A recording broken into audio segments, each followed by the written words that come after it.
A historic moment in our nation's history as the Confederate flag came down this morning, especially in the South where the flag has flown for decades. For some, the flag is a symbol of Southern heritage. For others, it signifies a racial divide in our nation's history. Cheers and singing erupted as the Confederate battle flag was lowered this morning. Yesterday, Governor Nikki Haley signed landmark legislation to bring the flag down 22 days following the tragedy at the Mother Emanuel Church in Charleston. 9 people lost their lives. It was a turning point for change. News 13's Darren Patello joins us now live from Columbia. And Darren, what's happening now?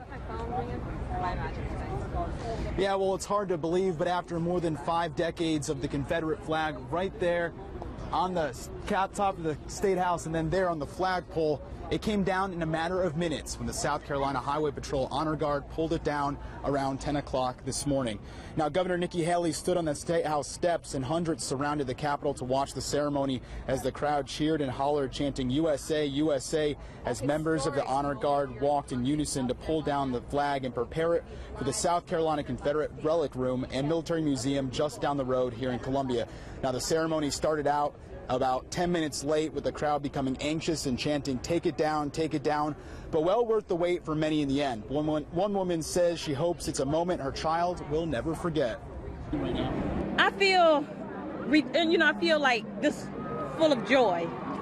This flag went on this lawn when my daughter was born in 2000. She is 15, so it's been up here 15 years, and I want her to see that, hey, they put this down here when you were born. Now it's coming down at the age of 15 after 15 years. So I just wanted her to see this in history, and say that she was here when it goes in the history book.